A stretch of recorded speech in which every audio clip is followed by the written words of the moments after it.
বন্ধুরা, আশা করি তোমরা সবাই ভালো আছো। তো আমার চ্যানেলে তোমাদের সবাইকে স্বাগতম। তো কালকে রয়েছে ইংরেজি পরীক্ষা। প্রচুর ছাত্রছাত্রী এই সাবজেক্টটাকে নিয়ে ভয় পায়। তো প্রথমেই তোমাদের যে কাজটা করা উচিত সেটা হচ্ছে মন থেকে ভয়টাকে তাড়াও। অর্থাৎ তুমি যদি ভয়টাকে না তাড়াতে পারো তাহলে কিন্তু পরীক্ষার প্রশ্ন যতই সহজ আসুক না কেন, তোমাকে দেখলে মনে হবেই যে এই প্রশ্নটা অজানা, বা যে প্রশ্নটার উত্তর জানো সেই প্রশ্নটার উত্তরও কিন্তু তুমি ভুলে যাবে।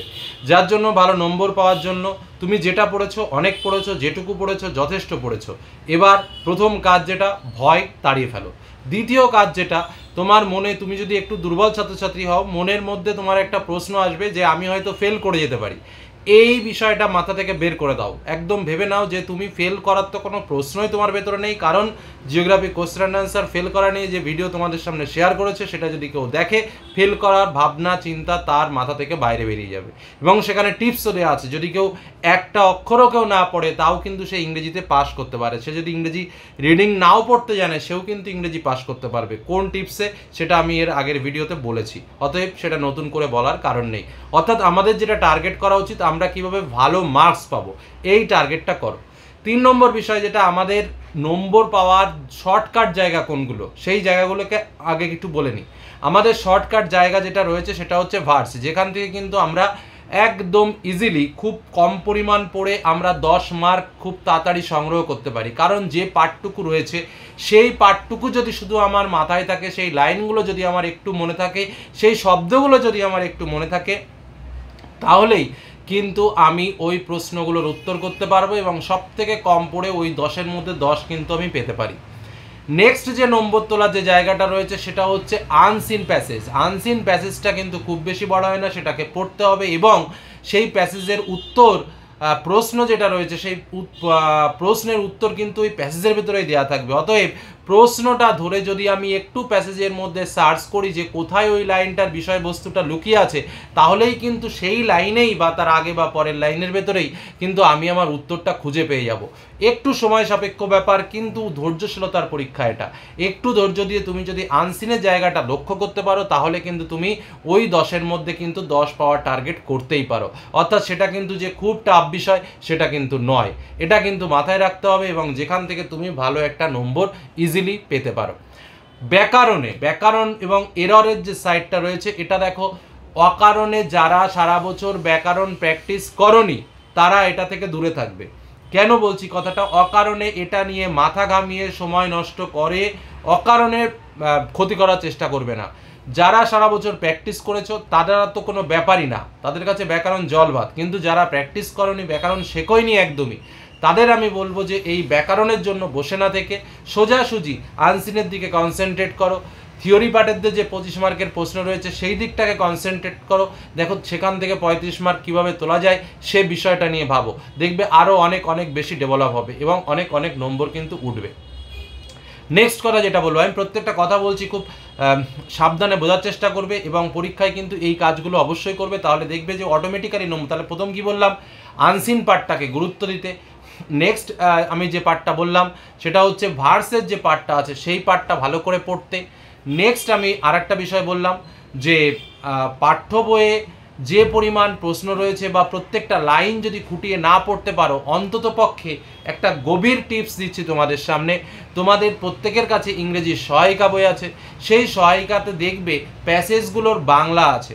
আমরা তোমাদের যে গল্পগুলো আছে, প্রত্যেকটা গল্প খুবই সুন্দর, তো সেই গল্পগুলোর অন্তত একটু বাংলাটা রিডিং পড়তে সব মিলে আধা ঘন্টা টাইম লাগবে 3টে গল্প পড়তে। তো সেই আধা ঘন্টা কি 40 মিনিট, অন্তত বাংলাটা পড়ে গল্পের সার বা বিষয়বস্তুটা একটু বুঝে যাওয়ার চেষ্টা করো। পরীক্ষার হলে দেখবে অনেক প্রশ্নের উত্তর ওই গল্পের বিষয়বস্তুর মধ্যে। সিম্পল বাংলা রিডিং পড়ো, ইংরেজি পড়ারও দরকার নেই, তাও দেখবে অনেকটা কাজে আসবে এবং অনেক প্রশ্নের উত্তর কিন্তু তুমি নিজেও করতে পারবে। এটা কিন্তু একটা ভাইটাল টিপস তোমাদের সামনে দিলাম। দেখো, ইতিমধ্যে তোমাদের জন্য প্রত্যেকটা স্পেশাল জায়গা থেকে স্পেশাল কিছু কিছু প্রশ্ন শেয়ার করেছি। তো এই মুহূর্তে আর সময় নেই সেগুলো প্র্যাকটিস করার। তো যারা যদি পারো অন্তত সেই প্রশ্নগুলো একবার একটু দেখো, বা বিভিন্ন যে বইগুলো রয়েছে একটুখানি করে চোখ বুলিয়ে যাও। তবে পাঠ্য বইটাকে যে যত ভালো পারো চোখ বোলাতে পারবে সেটাই অনেক অনেক বেটার। আর এখন তো আর হঠাৎ করে ব্যাকরণ শেখার সময় নেই, তাই হঠাৎ করে ব্যাকরণের দিকে এখন সময়টা নষ্ট করে লাভ হবে না। ও যেটা হবে পরীক্ষার হলে হবে, আনসিনও তাই যেটা হবে পরীক্ষার হলেই হবে।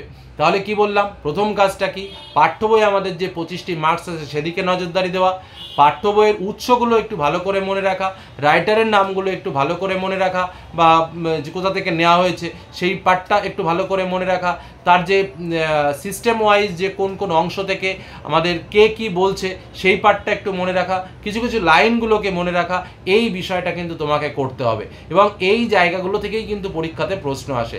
তোমাদের সামনে প্রশ্ন কেমন হবে সে বিষয় নিয়ে আলোচনা করেছি। দেখো, এই অল্প সময়ের মধ্যে যতটুকু পেরেছি তোমাদের জন্য চেষ্টা করেছি যাতে তোমরা ভালো মার্কস পাও, ইম্পর্টেন্ট কোশ্চেনগুলো শেয়ার করেছি।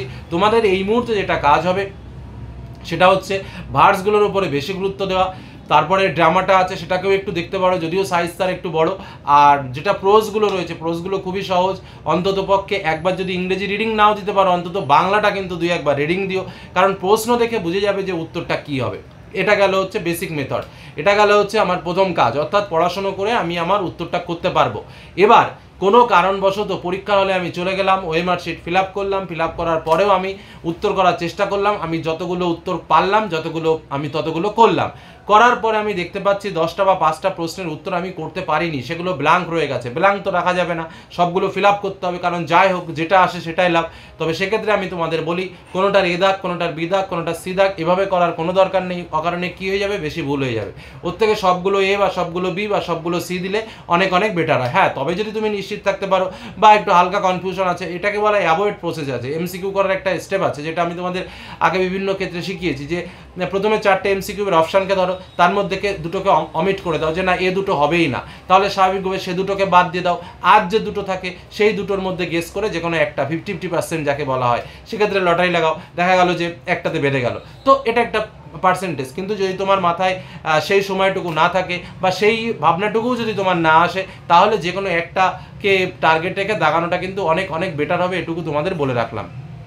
আর একটা বিষয় তোমাদের একটু মনে করিয়ে দিই, যে প্রশ্ন পরীক্ষা দেওয়ার পর অনেকেই দেখলাম বাংলা পরীক্ষার পরে আমাকে কমেন্ট করেছো দাগ এদিক ওদিক চলে যাচ্ছে, সেটা নিয়ে কোনো সমস্যা নেই, একটু একটু ওদিক ওদিক যেতে পারে। এক প্রশ্নে ভুল করে দুবার দাগাবে না, সেক্ষেত্রে কী হবে, খাতা বাতিল হয় না, সেক্ষেত্রে প্রশ্নটা বাতিল হয়।